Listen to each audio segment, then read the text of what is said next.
महाराष्ट्र में एक छोटा सा गांव है, देऊर गांव, जो बहुत ही सुंदर है। पहाड़ियों से घिरा हुआ और चारों तरफ हरियाली। गांव में है एक देशमुखवाड़ा। गांव के लोग कहते हैं देशमुखवाड़ा पहले गांव का सबसे सुंदर घर हुआ करता था, लेकिन अभी 30-35 साल से वहाँ कोई नहीं रहता। अब वो वाड़ा बहुत ही पुराना, वीरान और टूटा फूटा हो गया। उस वाड़े की चारों ओर बस जंगल ही जंगल है और एक पुराना सूखा कुआं। गांव के लोग उस घर के आसपास भी नहीं जाते। गांव के लोग उसे श्रापित कहते हैं। गांव वाले कहते हैं उस वाड़े में कोई है जो सिर्फ रात में ही दिखता है। अर्जुन देशमुख मुंबई में एक स्कूल टीचर था।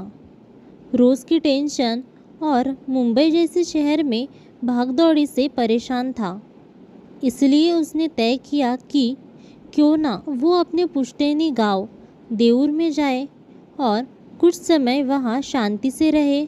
देशमुखवाड़ा अर्जुन के दादा का था, पर बहुत सालों से बंद पड़ा था। अर्जुन गांव पहुंचा। अर्जुन पहली बार ही गांव आया था और उसे जंगल से घिरा ये गांव बहुत ही पसंद आया। उसने एक दादी अम्मा से पूछा, अम्मा, क्या आपको पता है कि देशमुखवाड़ा कहाँ है? देशमुखवाड़े का नाम सुनते ही उस बूढ़ी अम्मा की आंखों में डर छा गया और अम्मा बोली, बेटा, वहाँ मत जाओ, वहाँ अभी भी वो रहती है। अर्जुन बोला, वो कौन अम्मा? अम्मा बोली, कुसुम, जिसने अपने बच्चे के साथ उस वाड़े के कुएं में कूदकर अपनी जान दे दी थी।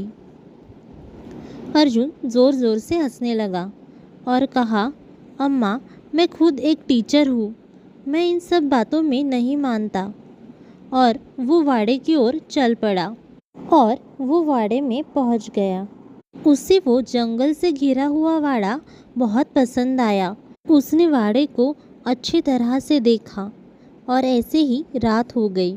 रात के टाइम जब वो सोने जा रहा था, तब बिजली चली गई और बाहर बहुत ज़ोरों से बारिश हो रही थी। अचानक बाहर से आवाज़ आई, छन छन छन, जैसे पायल पहनकर कोई चल रहा हो। अर्जुन ने टॉर्च ली और बाहर जाकर देखा, पर बाहर कोई नहीं था। लेकिन तभी अंदर से किसी की दौड़ने की आवाज़ आई, जैसे कोई छोटा बच्चा पूरे घर में दौड़ दौड़ कर खेल रहा हो। और फिर अगले ही सेकंड सब कुछ शांत, बिल्कुल नॉर्मल, कोई आवाज़ नहीं। अर्जुन ने खुद से ही कहा, शायद बिल्ली होगी। दूसरे दिन अर्जुन वाड़ा अच्छी तरह से देख रहा था। तभी उसे दिखती है एक किताब, धूल से भरी हुई, आधे पन्ने फटे हुए, और किताब के फ्रंट पेज पर लिखा था, मैं कुसुम और ये है मेरा सत्य। मुझे नहीं पता कि वो कौन था, मैं उसका नाम तक नहीं जानती थी, लेकिन वो हर रात आता था मेरे पास। मैंने बहुत चीखा, लेकिन किसी ने मेरी चीख नहीं सुनी। और जब मेरा बच्चा हुआ तो सारे गांव ने कहा, ये पाप है। मेरी माँ ने कहा, मार दो, लेकिन मैं माँ थी। किताब पढ़ते पढ़ते अर्जुन के हाथ कांपने लगे थे और आंखों में आंसू भी आने लगे। अर्जुन ने तुरंत किताब बंद कर दी, लेकिन उस किताब का एक एक शब्द अर्जुन के कानों में गूंज रहा था।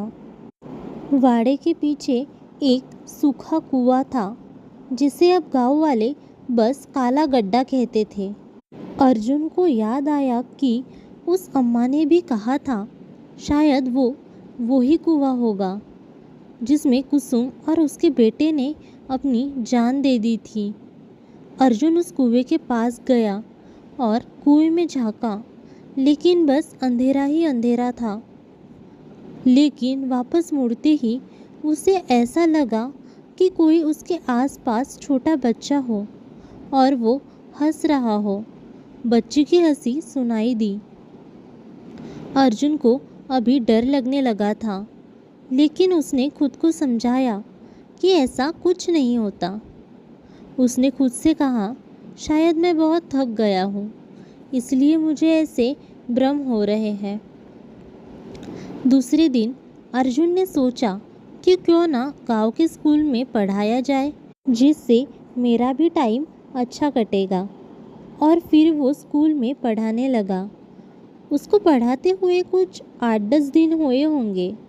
अर्जुन से एक स्टूडेंट ने पूछा, सर, आप कुसुम के घर में रहते हो ना? अर्जुन ने कहा, हाँ, पर ये तुम क्यों पूछ रही हो? वो स्टूडेंट बोली, सर, कुसुम हर रात मेरे सपने में आती है और सिर्फ एक ही बात कहती है कि आप उसका बच्चा हो, और कहती है अगर आप नहीं लौटे तो मैं मर जाऊंगी। रानी जो बोल रही थी वो सच बोल रही थी। उसकी आंखों में वो सच्चाई थी। अर्जुन हंस न सका। उस रात अर्जुन ने पहली बार अपने कमरे के हर कोने में दिया जलाया। एक रात बाहर बहुत तेज़ बारिश हो रही थी। अर्जुन सो रहा था। तभी अर्जुन को वही आवाज़ सुनाई दी, छन छन छन। इस बार उसने देखा दीवार पर पैरों के निशान बनते जा रहे थे, धीरे धीरे छत से नीचे की ओर, जैसे कोई उल्टा चल रहा हो। उसने आंखें बंद कर ली और अगले दिन पूजा रखवाई। वो पंडित बोले, तुम अकेले नहीं हो इस वाड़े में, कोई है जो तुमसे कुछ मांग रहा है, कुछ अधूरा है, शायद तुम्हारा जन्म। कुछ दिनों बाद एक गांव की बूढ़ी महिला, सरस्वती आजी, उसने अर्जुन को अपने घर बुलाया और कांपती आवाज़ में कहा, बेटा, तेरा जन्म अस्पताल में नहीं हुआ, तुझे खेत में पाया गया था, कुएं के पास गीली मिट्टी में लिपटा हुआ। अर्जुन बोला, क्या? हाँ, तेरे असली माँ बाप कौन है कोई नहीं जानता, पर गांव में सब कहते हैं कि तू कुसुम का बच्चा है, जो मरा नहीं, जिसे किसी ने कुएं से बाहर निकाला हो। अर्जुन को याद आया कि बचपन में माँ कहती थी, तू हमें ऊपर वाले से दान मिला है। क्या वो सिर्फ एक कहने की बात नहीं, बल्कि सच्चाई थी? अब हर रात अर्जुन को नींद में अजीब अजीब सपने आते। सपने में कोई उसे पकड़ लेता या किसी की हड्डियाँ जैसी उंगलियाँ उसकी गर्दन पर चलती। दीवारों से खून निकलता था। आईने में खुद का चेहरा उसे काला नजर आता था। चाय में कीड़े, कपड़ों पर लकीरें और आवाज़ें, तू मेरा है, मेरा खून है और तुझे सिर्फ मेरा बनना होगा। 20 सितंबर की रात अर्जुन को एक सपना आया। एक औरत, गीले बाल, सफ़ेद साड़ी और लाल आँखें, कह रही थी, तू मेरा पाप है, लेकिन तू मेरा अस्तित्व भी है। आ, मेरे साथ आ, तू अधूरा है जब तक मैं अधूरी हूँ। अर्जुन नींद में ही चल पड़ा उस कुएं की तरफ। तेज़ बारिश हो रही थी, बिजली कड़क रही थी, लेकिन अर्जुन को कुछ होश नहीं था। अर्जुन कुएं के किनारे पहुंचा। नीचे से एक आवाज़ आई, कूद जा। और फिर अर्जुन उस कुएं में कूद गया। और फिर अगली सुबह शांति थी।